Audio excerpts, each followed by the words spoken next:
Hello, नमस्कार, वंदन और अभिनंदन। आप सभी लोगों का हमारे चैनल पर बहुत बहुत स्वागत है। तो कैसे हैं आप लोग? आशा करते हैं कि बहुत ही अच्छे होंगे और हर पल अपने लक्ष्य की ओर अग्रसर हो रहे होंगे। तो चलिए शुरू करते हैं आज की क्लास। तो आज की क्लास में आपको बताने वाले हैं कि नोट्स आप किस प्रकार से बनाएं, यानी कि जो ज्योग्राफी का नोट्स है उसे किस प्रकार से बनाना चाहिए। तो सबसे पहले आपको 2-4 किताबों में जो भी टॉपिक है उसे अगर टाइम है तो आप पढ़ सकते हैं, और अगर आपके पास समय कम है तो आप एक किताब को भी ऑफर कर सकते हैं। लेकिन किताब अच्छी होनी चाहिए, ऑथेंटिक बुक होनी चाहिए। तो यहाँ पर हम बात कर रहे हैं कि किस प्रकार से नोट्स बनाने चाहिए। जब आप जो प्रीवियस ईयर का पेपर है, या फिर टीजीटी हो, पीजीटी हो, एलटी हो, या फिर नेट एग्जाम हो, यूपीएचसीएससी हो, कहने का तात्पर्य है कि कोई भी एग्जाम है, अगर उसके प्रीवियस ईयर के जवाब पेपर देखेंगे तो आपको पता चलेगा कि किस प्रकार से प्रश्न इसमें बने हुए हैं। तो मैं आपको एक नोट्स दिखाने वाली हूं कि किस प्रकार से हम नोट्स बनाते हैं और किस प्रकार के नोट्स उपयोगी हैं, जो कि हमें जो भी हमारा एग्जाम होने वाला है उसमें हमें काफी हद तक मदद करते हैं। तो यहाँ पर देख रहे हैं आप, ज्वालामुखी की बात कर रहे हैं हम आज। वॉल्केनो यानी कि वॉल्केनो होता क्या है? तो यहाँ पर भूपटल पर मौजूद है प्राकृतिक छिद्र अथवा दरार है, जिससे होकर पृथ्वी का पिघला हुआ पदार्थ, लावा, राख, वाष्प तथा गैसें बाहर निकलती हैं। तो सबसे पहला तो ज्वालामुखी क्या है उसके बारे में जो जानकारी है वो हमें होनी चाहिए।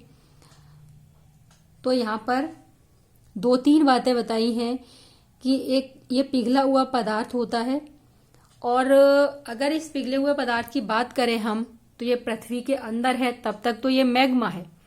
लेकिन ये पृथ्वी के ऊपर आ जाता है तो इसका नाम परिवर्तन हो जाता है, यानी कि लावा हो जाता है।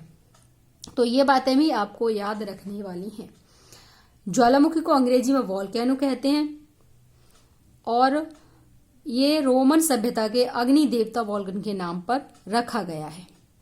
अब यहाँ पर प्रश्न बन सकता है आपका कि रोमन सभ्यता के अग्नि देवता हैं जो वॉल्कन के नाम पर रखा गया है, यानी कि वॉल्केनो का नाम किस देवता के नाम पर रखा गया है? तो रोमन सभ्यता के अग्नि देवता के नाम पर रखा गया है। प्रश्न बन सकता है। वॉल्कन ने इटली के लिपारी द्वीप पर अग्नि भट्टी बनाई, जो कालांतर में ज्वालामुखी में परिवर्तित हो गई है।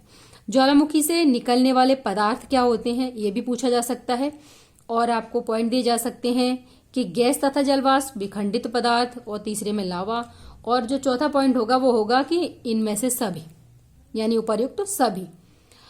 तो आप करेंगे उपर्युक्त सभी। तो यहाँ पर भी प्रश्न निकल रहा है।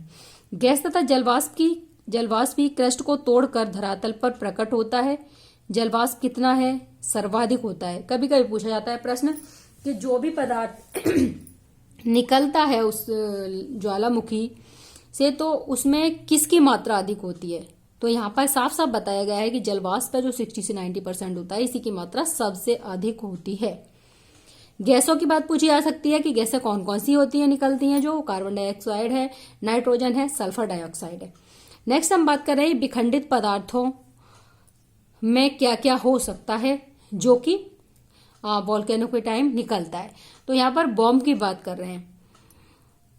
इनमें से पूछा जा सकता है कि कौन सा ऐसा पदार्थ है जो कि ज्वालामुखी से नहीं निकलता। ये वाला प्रश्न आ भी चुका है अभी। पीजीटी में आया था ये प्रश्न, 2016 वाले पीजीटी में। तो उसमें आपको ऐसे प्यूमिस दे रखा है, राख या धूल दे रखा है, लेपली दे रखा है, बॉम्ब दे रखा है, स्कोरिया, टफ, ब्रेसिया, ये सारे दे रखे हैं। तो इन सबको भी हमें याद रखना ही पड़ेगा।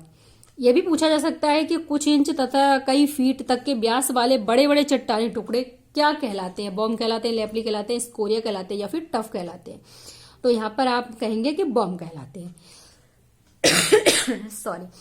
इसी प्रकार से लेपली क्या होता है, तो मटर के दाने या अखरोट के आकार वाले होते हैं। प्रश्न बन सकता है कि मटर के दाने या अखरोट के आकार वाले जो पदार्थ है वो निकलते हैं ज्वालामुखी से, उन्हें क्या कहते हैं, तो उन्हें लेपली कहते हैं। चने या मटर के आकार वाले टुकड़े होते हैं, उन्हें स्कोरिया कहते हैं। धूल कणों तथा राख से बने हुए टुकड़े हैं, उन्हें टफ कहते हैं। तो इस प्रकार से आपको देखने को मिल सकते हैं प्रश्न। लावा क्या है, तो तरल और तप्त मैग्मा जब धरातल पर प्रकट होता है उसे लावा कहते हैं। अगर पूछा जाए ज्वालामुखी के अंग पूछे जा सकते हैं। ज्वालामुखी शंकु है, ज्वालामुखी छिद्र है, ज्वालामुखी नली है और ज्वालामुखी का मुख है। यह सारी बातें इसमें आपको पूछी जा सकती हैं। तो इस प्रकार से आप नोट्स बना सकते हैं, जैसे कि आप देख सकते हैं। और नेक्स्ट आप इधर देखें, यानी कि इसमें से जो प्रश्न बनने वाले हैं इससे आगे और इससे अलग कोई प्रश्न नहीं बनेगा। चाहे आप नेट एग्जाम के प्रश्न कर रहे हों या फिर यूपीएससी कर रहे हों, आरपीएससी कर रहे हों और या फिर टीजीटी बीजीटी एलटी की कर रहे हों। कॉलडेरा क्या होता है, ये कई बार पूछा गया प्रश्न है। जब धसाव या अन्य कारण से ज्वालामुखी का विस्तार अत्यधिक हो जाता है तो उसे हम कॉलडेरा कहते हैं। ज्वालामुखी के प्रकार की बात करें तो उद्गार के आधार पर दो प्रकार के होते हैं, केंद्रीय उद्वेदन वाले और दरारी उद्वेदन वाले। पूछा जा सकता है कि ज्वालामुखी जो उद्गार के अनुसार कितने प्रकार के होते हैं, ये भी पूछा जा सकता है। अगर इसमें केंद्रीय उद्वेदन वाले ज्वालामुखी हैं तो वो कौन कौन से प्रकार के हैं, हवाईयन है, स्टाम्बोलियन है, वल्केनियन है, विसुवियन है, पीलियन है। अगर हम बात करें यहाँ पर हवाईयन तुल्य ज्वालामुखी का उद्गार है, तो इसको याद करने की भी बहुत ही कहना चाहिए। आप माइंड में एक बात रखेंगे कि हवाईयन, यानी कि हवाईयन का मतलब है कि शांत, यानी कि बहुत तेज नहीं है, वो एकदम उद्गार उसका शांत ढंग से हो रहा है।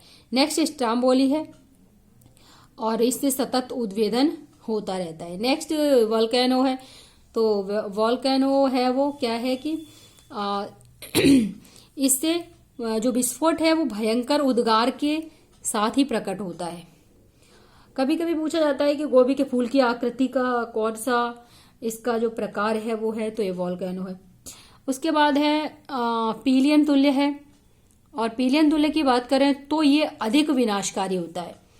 तो जहां तक पूछा जाता है तो पीलियन तुल्य पूछा जाता है जो कि अधिक विनाशकारी होता है। और उसके अलावा देखा जाए तो विसुवियस तुल्य वोल्केनियन प्रकार की तरह ही होता है। और ज्वालामुखी बादल का आकार या फूल गोभी के समान होते हैं, तो वो होते हैं विसुवियस तुल्य होते हैं, जो फूल गोभी के समान होते हैं। तो इनके बारे में भी थोड़ी थोड़ी जानकारी हमें होनी चाहिए। उद्गार की अवधि के अनुसार अगर देखें हम तो पूछ सकता है कि उद्गार की अवधि के अनुसार ज्वालामुखी कितने प्रकार के होते हैं, तो ये 3 प्रकार के होते हैं। जागृत होता है, प्रसुप्त होता है और शांत होता है। अगर हम जागृत की बात करें तो एटना तथा स्टाम्बोली।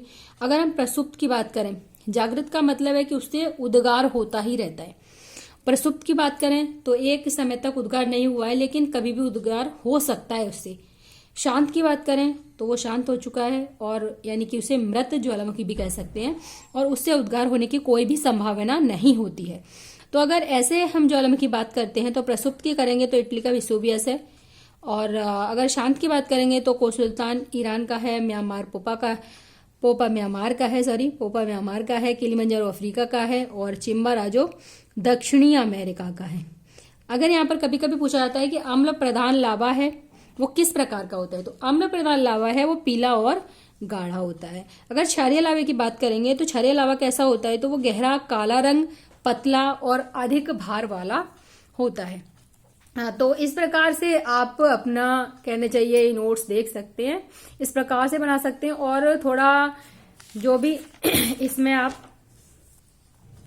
कहना चाहिए कि डायग्राम भी बना सकते हैं, और डायग्राम के द्वारा भी आप याद कर सकते हैं आसानी से। तो यहाँ पर अगर हम बात करें तो ज्वालामुखियों का जो विश्व वितरण है उसकी बात करें तो अभी कितने हैं, तो ये 500 सक्रिय ज्वालामुखी हैं, और जिसमें से कि परिप्रशांत महासागर में आपकी 450 हैं और अटलांटिक में 50 हैं। अगर देखा जाए तो परिप्रशांत मेखला है, उसे ही हम अग्निवलय भी कहते हैं।